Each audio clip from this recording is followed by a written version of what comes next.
Friends, welcome back. तो friends, अभी की वीडियो जो है, लेटेस्ट न्यूज़ वो ये है कि यूक्रेनियन रशियन कॉन्फ्लिक्ट, यूक्रेन छोड़कर पोलैंड भागे जेलेंस्की, रूस की ओर से दावा।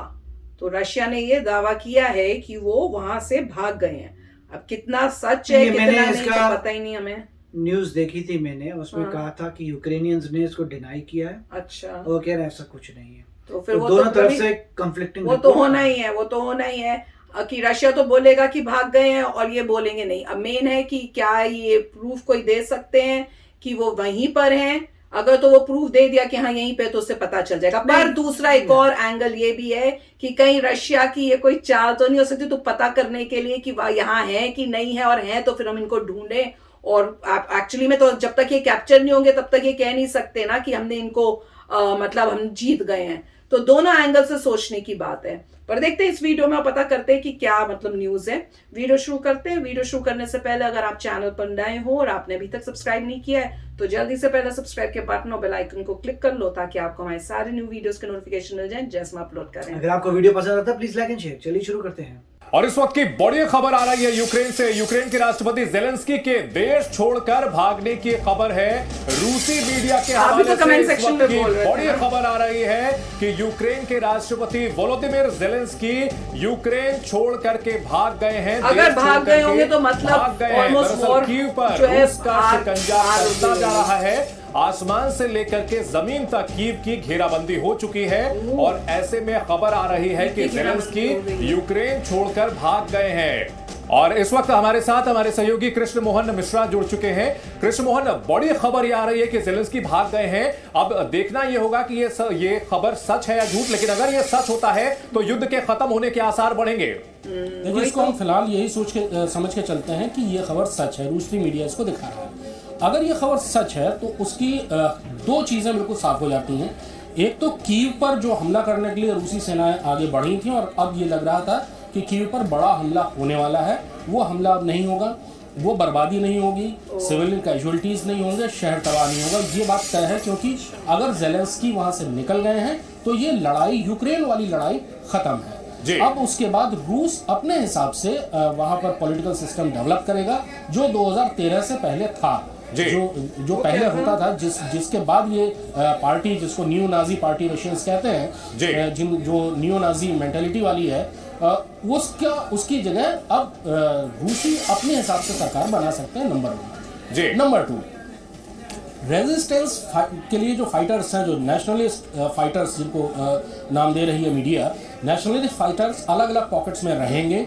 उन पर किसी का कंट्रोल नहीं रहेगा। उसमें बहुत सारे सिविलियंस रहेंगे, बहुत सारे फौज के वो लोग रहेंगे जो कि अब फौज छोड़ के बाहर निकल जाएंगे और उन फाइटर्स के साथ रहेंगे। तो फाइटिंग यूक्रेन के अंदर अभी चलती रहेगी, ऐसी आशंका है। लेकिन इसका अर्थ ये नहीं होगा बहुत जल्दबाजी होगी ये कहना कि ये क्राइसिस खत्म हो गई है, कि अब पश्चिम और रूस के बीच में जो चीजें थी वो खत्म हो गई है पूरी तौर पे। ये अभी तक नहीं कहा जा सकता क्योंकि जेलेंस्की अभी पोलैंड पहुंचे हैं। उसके बाद वो किसी न किसी देश में शरण लेंगे। हो सकता है जर्मनी चले जाए, फ्रांस चले जाए, यूके चले जाए, अमेरिका चले जाए, वो कहीं भी चले जाए। और उसके बाद उनका रुख क्या होता है? क्या उनकी सरकार को अमेरिका या वेस्ट समर्थन देकर बाहर से चलाता है और ये कहता है कि ये लेजिटिमेट गवर्नमेंट यही है? दुनिया में बहुत सारी जगह ऐसी हैं कि जहां पर इस तरह से सरकारें चल रही हैं। तो ये फाइटिंग, ये रेजिस्टेंस चलता रहेगा। लेकिन फिलहाल ये चीज बिल्कुल साफ है कि कीव पर हमला अब शायद नहीं होगा। अगर होगा भी तो उस बड़े पैमाने पर नहीं होगा। फाइटर्स को फ्लश आउट करने के लिए छोटे मोटे ऑपरेशन होते रहेंगे, लेकिन अब कम से कम वो लड़ाई खत्म हुई। कृष्ण मोहन, अगर बात की जाए जेलेंस्की की तो उनके ऑप्शंस उसी वक्त खत्म हो गए थे जब नेटो ने साफ कर दिया था कि वो सीधे लड़ाई में अब हिस्सा नहीं लेंगे। नो फ्लाई जोन बनाने की वो मांग बार बार कर रहे थे, वो मना कर दिया और नेटो ने साफ कह दिया था कि आपकी लड़ाई में हम हिस्सा नहीं लेंगे क्योंकि ये वर्ल्ड वॉर की शुरुआत होगी। तो ऐसे में 9 दिन टिक गए जेलेंस्की। ये भी लंबा अगर ये अवधि है, लेकिन क्योंकि 9 दिन भी टिकना यूक्रेन के लिए बहुत मुश्किल था रूस की ताकत के सामने। 9 दिन वो इसलिए टिक गए क्योंकि रूस ने पहले ही दिन, आपको याद होगा 24 फरवरी को जो सुबह पुतिन का डिक्लेरेशन था और उसके बाद रूस की रक्षा मंत्रालय ने जो कहा था, वो उन्होंने एक शब्द साफ तौर पर कहा था कि हम प्रिसीजन वेपन्स से हमला कर रहे हैं, सिलेक्टेड टारगेट्स पर हम हमला कर रहे हैं और हम कैजुअलिटीज नागरिकों की बचाना चाहते हैं।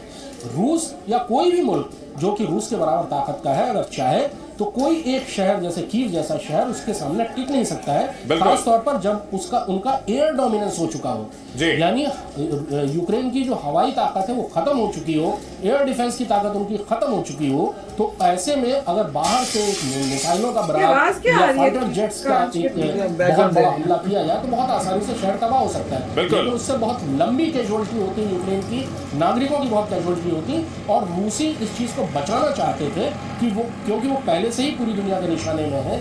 अगर इस तरह का हमला होता, बहुत बड़े पैमाने पर नागरिक मारे जाते, तो उसके बाद रूस अगले बहुत सालों तक पूरी दुनिया के लिए अछूत हो जाता। इसलिए रूस की सेना की रफ्तार बहुत कम रही और उन्होंने बहुत धैर्य के साथ इंतजार किया। कीव पहुंचे हुए तो उनको काफी दिन हो गए, लेकिन उन्होंने कीव में घुसने की कोशिश नहीं की, क्योंकि उन्हें बहुत अच्छे से मालूम था कि अगर ऐसा होगा, किसी शहर के अंदर लड़ाई होगी, कीव जैसे शहर के अंदर, तो बहुत बड़ी तादाद में नागरिकों की जाने जाएंगी और रूसी इस चीज को बचाना चाहेंगे। जी कृष्ण मोहन, ऐसे में बड़ा सवाल ये उठता है कि पोलैंड भाग जाते हैं ज़ेलेंस्की, इसके बाद राजनीतिक अस्थिरता बनी रहेगी यूक्रेन में, लेकिन लड़ाई फिल वक्त थम जाएगी। लेकिन निश्चित तौर पर इस लड़ाई के बाद दुनिया वो नहीं रहेगी जो 9 दिन पहले हुआ करती थी। सारे समीकरण बदल सकते हैं रूस और नेटो के बीच, रूस और अमेरिका के बीच, और साथ ही साथ संयुक्त राष्ट्र की भूमिका को लेकर के भी।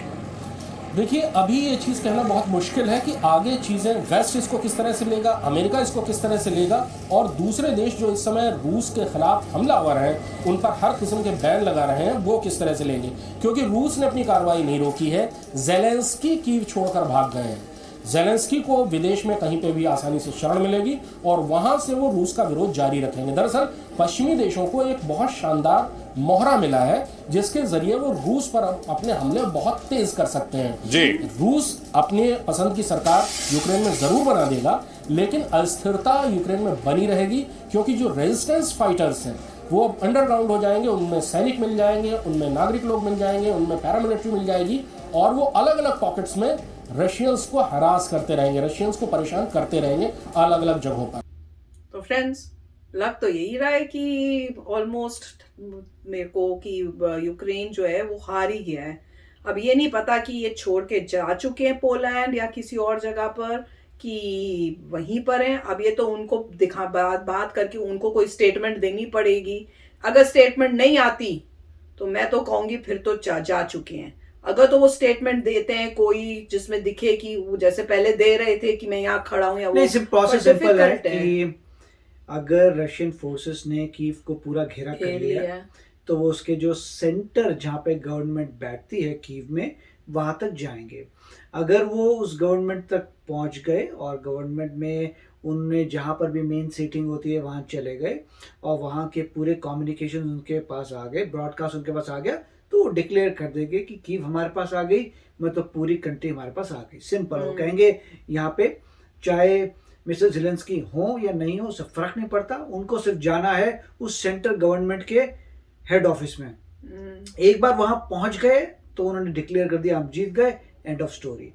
अब दूसरा ये है कि अगर मिस्टर ज़ेलेंस्की वहां पे हैं भी तो वो छुपे रहेंगे, क्योंकि अब पॉइंट यही होगा तो उनकी जान अब उनकी जान पे एक बार कंट्रोल मिल गया रशियंस को, तो जहां पर भी मिस्टर ज़ेलेंस्की होंगे फिर तो वो अटैक करके खत्म करेंगे। उसके बाद अब फर्क नहीं पड़ता कि वो कहाँ पे हैं, अनलेस वो किसी और कंट्री से फिर बोले और कहें कि भैया मैं अपनी जान बचाने के लिए यहाँ पे आ गया था। क्यों? क्योंकि रशिया ने पूरा घेर लिया था, या रशिया गवर्नमेंट में आ गए थे XYZ, वो बोलेंगे कि भाई मैं जान बचाने के, मगर हमारी रेजिस्टेंस जारी रहेगी, ये वो होगा। तो देखते हैं क्या है। मगर इससे अभी तक ये न्यूज़ नहीं आई है कि पूरा कीव जो है रशिया के हाथ में आ गया है।